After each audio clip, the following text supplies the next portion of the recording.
নমস্কাৰ মই মজিদ বন্ধুসকল বলগতে চাওক আজি সন্ধিয়াৰ 7টা গুৰুত্বপূৰ্ণ খবৰ। প্ৰথমটো খবৰ, অসমৰ জনতাই 300 ইউনিট পৰ্যন্ত বিনামূলীয়াকৈ লাভ কৰিব বিদ্যুতৰ মাচুলৰ পৰা লাভ কৰিব সকা। আৰু এই সন্দৰ্ভত বৃহৎ ঘোষণা ৰাজ্য চৰকাৰৰ। কেনেকৈ কৰিব আবেদন সবিশেষ তথ্য জনাই আছোঁ। আপুনি ঘৰতে বহি মোবাইলৰ জৰিয়তে কৰিব পাৰিব আবেদন। বিদ্যুতৰ মাচুলৰ পৰা আপুনি লাভ কৰিব সকা। আপুনি লাভ কৰিব প্ৰতি মাহে 300 ইউনিট পৰ্যন্ত বিনামূলীয়া বিজুলী। ঘৰত বহিয়াই অনলাইন যোগে অতি সৰল প্ৰক্ৰিয়াৰে আপুনি কৰিব পাৰিব পঞ্জীয়ন। এতিয়াৰ পৰা আপোনাৰ ঘৰৰ বিদ্যুতৰ বিল একেবাৰে শূন্য হ'ব। ক্ষিপ্ৰতাৰে ৰূপায়ণ কৰা হৈছে প্ৰধানমন্ত্ৰী সূৰ্য ঘৰ বিনামূলীয়া বিজুলী যোজনা। ঘৰৰ চালত সোলাৰ পেনেল বহুৱালে প্ৰতি মাহে লাভ কৰিব 300 ইউনিট পৰ্যন্ত বিনামূলীয়া বিদ্যুৎ। সৌৰশক্তি প্ৰকল্প স্থাপনৰ বাবে চৰকাৰে দিব ৭৮,০০০ টকা পৰ্যন্ত ৰাজ সাহায্য। কেনেকৈ কৰিব আবেদন চাওঁ আহক। আবেদন কৰিবলৈ প্ৰথমে আপুনি pmsuryaghar.gov.in এই ৱেবছাইটলৈ যাওক আৰু তাৰ পিছত কনজিউমাৰ পেজলৈ গৈ এপ্লাই নাও অপশ্যনত ক্লিক কৰক আৰু তাৰ পিছতে দিয়ক নিজৰ মোবাইল নম্বৰ আৰু কেপচা কোড। ভেৰিফিকেশ্যনৰ পাছত আপুনি দিব লাগিব ৰাজ্য আৰু জিলাৰ নাম আৰু ইয়াৰ পিছতে আপুনি দিব লাগিব ইমেইল আইডি আৰু তাৰ পিছত মোবাইললৈ অহা OTP সন্নিৱিষ্ট কৰি ক্লিক কৰক সেভ অপশ্যনত। ইয়াৰ পিছতে ৰাজ সাহায্য লাভৰ বাবে আপুনি সন্নিৱিষ্ট কৰিব লাগিব বেংক একাউণ্ট।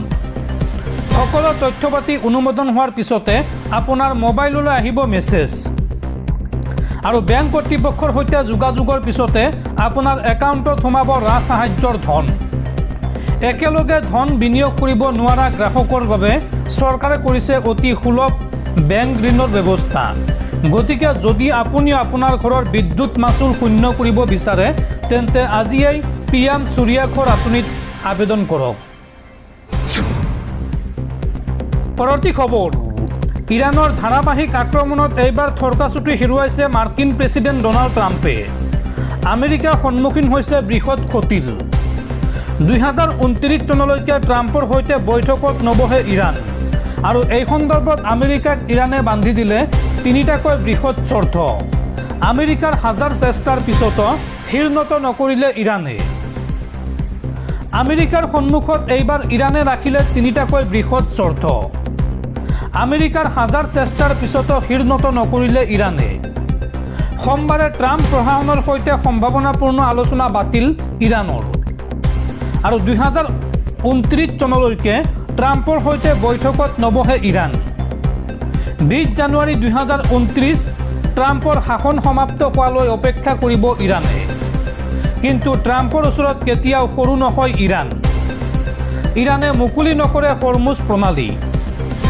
যেতিয়ালৈকে ট্ৰাম্পৰ শাসন শেষ নহয় তেতিয়ালৈকে বন্ধ ৰাখিব হৰমুজ প্ৰণালী।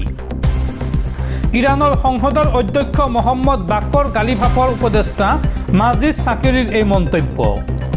আৰু ইৰাণে দিয়া প্ৰথমটো চৰ্ত হ'ল প্ৰায় $300 বিলিয়ন ক্ষতিপূৰণ দিব লাগিব আমেৰিকাই ইৰাণক আৰু তৃতীয়টো চৰ্ত হৈছে যুদ্ধবিৰতি উলংঘাৰ ক্ষতিপূৰণ দিব লাগিব আমেৰিকাই। আমেৰিকাৰ হাজাৰ চেষ্টাৰ পিছতো শিৰনত নকৰিলে ইৰাণে আৰু এইদৰে এতিয়া ইৰাণৰ সৈতে যুদ্ধ কৰিবলৈ গৈ ঢুকে ঢুকে পানী খাইছে আমেৰিকা যুক্তৰাষ্ট্ৰই। পৰৱৰ্তী খবৰ, ইষ্ট ইণ্ডিয়া কোম্পানীৰ দৰে উজনি অসমলৈ গৈছে Badruddin Ajmal. East India company এনেকৈ ব্যৱসায় কৰিবলৈ আহি শাসন কৰিছিল আৰু এতিয়া অসমীয়া মহিলাক বাংলাদেশীয়ে ভৰিত ধৰাইছে। এয়া মানি ল'ব নোৱাৰি। ইয়াৰ যোগ্য প্ৰত্যুত্তৰ দিব লাগিব। উজনি অসমৰ অসমীয়া মহিলাই বদৰুদ্দিন আজমলৰ ভৰিত ধৰি সেৱা কৰাক লৈ এই মন্তব্য মন্ত্ৰী জয়ন্ত মল্ল বৰুৱাৰ। দৰ্শকসকল আৰু বহুতো গুৰুত্বপূৰ্ণ খবৰ আছে। তাৰ আগতে আপোনাক জনাওঁ যে যদি আপুনি এতিয়ালৈকে এইটো ভিডিঅ'ত লাইক কৰা নাই তেন্তে এতিয়াই ভিডিঅ'টোত লাইক কৰি দিয়ক আৰু এনেকুৱা ধৰণৰ ভিডিঅ'সমূহ নিতৌ চাবলৈ চেনেলটো ছাবস্ক্ৰাইব কৰি কাষত থকা বেল আইকনটো প্ৰেছ কৰি ৰাখক। পৰৱৰ্তী খবৰ, উজনি অসমৰ লাখ লাখ শিক্ষাৰ্থীলৈ জৰুৰী খবৰ। অহা 15 আগষ্টৰ পৰা খুলিব উজনি অসমৰ বানপীড়িত 4 জিলাৰ সকলো বিদ্যালয়। এতিয়াও বহু বিদ্যালয়ত বন্যাত্মই আশ্ৰয় লৈ আছে। গতিকে অহা 15 আগষ্টৰ পৰা খুলি দিয়া হ'ব উজনি অসমৰ এই 4খন জিলাৰ সকলো বিদ্যালয়। এই ঘোষণা ৰাজ্যৰ শিক্ষামন্ত্ৰী ডাক্তৰ ৰণোজ পেগুৰ। পৰৱৰ্তী খবৰ, আজি বেলুচিস্তানৰ স্বাধীনতা দিৱস উদযাপন। দেশখনৰ 6 কোটি জনতাই উদযাপন কৰিছে স্বাধীনতা দিৱস। বিশ্বৰ ভিন্ন প্ৰান্তত বেলুচ জনতাৰ স্বাধীনতা দিৱস উদযাপন। ওমান ছৌদি আৰবত বেলুচিস্তানৰ স্বাধীনতা দিৱস উদযাপন আৰু বেলুচিস্তানক স্বতন্ত্ৰ দেশ হিচাপে স্বীকৃতি দিবলৈ ৰাষ্ট্ৰসংঘক আহ্বান। পৰৱৰ্তী খবৰ, দেশৰ সকলো চৰকাৰী বিদ্যালয়ৰ ৰাজহুৱা অডিট আৰম্ভ কৰিব কক্ৰজ জনতা পাৰ্টি চমুকৈ CJPয়ে। প্ৰধানমন্ত্ৰীৰ বাবে নতুন চৰকাৰী আৱাস নিৰ্মাণ, নতুন সংসদ ভৱন নিৰ্মাণ কৰা BJPয়ে কি কৰিলে দেশৰ চৰকাৰী বিদ্যালয়ৰ গৃহবোৰৰ। লোকসভা নিৰ্বাচনৰ আগে আগে সাহসৰ সন্মুখত দেশৰ শৈক্ষিক খণ্ডক লৈ CJPৰ নতুন প্ৰত্যাহ্বান। পৰৱৰ্তী খবৰ, দেশৰ প্ৰাক্তন প্ৰধানমন্ত্ৰী ইন্দিৰা গান্ধীৰ হত্যাকাৰীৰ পুত্ৰই প্ৰতিদ্বন্দ্বিতা কৰিব নিৰ্বাচনত। পাঞ্জাৱৰ ফৰিদকোট লোকসভা আসনৰ পৰা নিৰ্বাচনত অৱতীৰ্ণ হ'বলৈ গৈ আছে 45 বছৰীয়া সৰবজিৎ সিং। পৰৱৰ্তী খবৰ, গুৱাহাটীত পুনৰ ভয়ংকৰ ঘটনা। এইবাৰ গুৱাহাটী মহানগৰীত এজন ভিডিঅ' সাংবাদিকৰ ৰহস্যজনক মৃত্যু। হাতীগাঁৱৰ শেৱালি পথত সংঘটিত হৈছে এই ঘটনা। দীপু চৌধুৰী নামৰ সাংবাদিকজনৰ মৃতদেহ ভাড়াঘৰত উদ্ধাৰ হৈছে ৰহস্যজনক অৱস্থাত। গুৱাহাটীৰ এটা ব্যক্তিগত ছেটেলাইট চেনেলত কৰ্মৰত আছিল দীপু। মৃতদেহ উদ্ধাৰ কৰি সমগ্ৰ ঘটনাৰ তদন্ত আৰম্ভ কৰিছে হাতীগাঁও আৰক্ষীয়ে। উল্লেখযোগ্য যে বজালী জিলাৰ পাঠশালাত ঘৰ দীপু চৌধুৰীৰ। প্ৰাথমিক তদন্তত দীপুক হত্যাৰ সন্দেহ। পৰৱৰ্তী খবৰ, বিজেপিৰ দুমুখীয়া চৰিত্ৰ। বিধানসভা ঘেৰাও অভিযানত অংশগ্ৰহণ কৰা ছাত্ৰ সমাজৰ ওপৰত পুলিচৰ লাঠিচালনাৰ প্ৰতিবাদত আজি ঝাৰখণ্ড বন্ধ ঘোষণা ৰাজ্যিক বিজেপিৰ। আৰু একে বিজেপিয়ে 20 জুলাইত যন্তৰ মন্তৰত ছাত্ৰ সমাজৰ ওপৰত পেলেট গান চলাই চকু কাঢ়ি নিয়াৰ বিৰোধ কৰা নাই বিজেপিয়ে। পৰৱৰ্তী খবৰ, অখিল গগৈক প্ৰচণ্ড ধমক মহিলাৰ। শিৱসাগৰত বান পৰিস্থিতি পৰিদৰ্শন কৰিবলৈ গৈ এইবাৰ প্ৰচণ্ড ক্ষোভৰ সন্মুখীন হ'ল বিধায়ক অখিল গগৈ। এগৰাকী মহিলাই খেদি আহিল বিধায়ক অখিল গগৈক আৰু পেপুৱা লাগিল চাই থাকিল বিধায়ক অখিল গগৈয়ে। বানপানীৰ সময়ত অখিল গগৈয়ে সমষ্টিটোত যথেষ্ট কষ্ট কৰিছে। শিৱসাগৰ সমষ্টিৰ ৰাইজে অখিল গগৈৰ সেই সেৱাৰ কথা স্বীকাৰ কৰি সাধুবাদো দিছে। মঙলবাৰে পিছে অখিল গগৈয়ে বানপীড়িত এটা অঞ্চললৈ গৈ ৰাইজৰ মৰম নাপালে। ইয়াৰ বিপৰীতে অখিল গগৈৰ ওপৰত গৰম হৈ এগৰাকী মহিলাই বিধায়কজনক হাত পুৰুষ উজাৰি গালি বৰ্ষণ কৰিলে।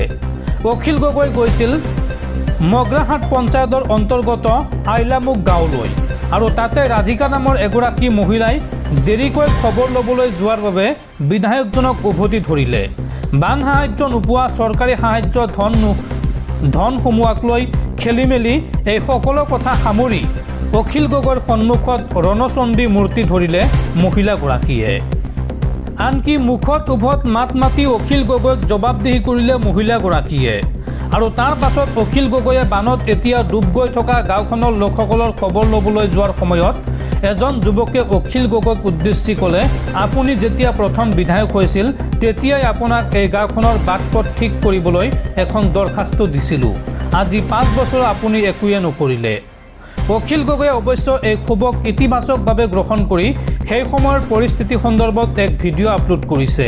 লগতে তেওঁ লিখিছে, এনেদৰে কালি প্ৰথমবাৰৰ বাবে শিৱসাগৰৰ বানপীড়িতৰ পৰা গালি খালোঁ। মগ্ৰাহাট পঞ্চায়তৰ আইলামুখৰ ৰাধিকা বাইদেৱে তামাম গালি দিলে। দেৰিকৈ খবৰ ল'বলৈ অহা বাবে গাঁওখনৰ ৰাধিকা বাইদেউহঁতৰ চুবুৰীটোৱে কমকৈ চৰকাৰী সাহায্য পোৱা বাবে 15,000 টকাৰ তৎকালীন চৰকাৰী সাহায্যত চুবুৰীটোৰ মানুহৰ নাম নোসোমোৱা বাবে আৰু আমাৰ দলৰ কেইগৰাকীমান স্থানীয় কৰ্মীৰ কাম কাজৰ বিৰুদ্ধে আছিল ৰাধিকা বাইদেউৰ এই ককৰ্থনা। সামাজিক মাধ্যমত এই মন্তব্য কৰে বিধায়ক অখিল গগৈয়ে।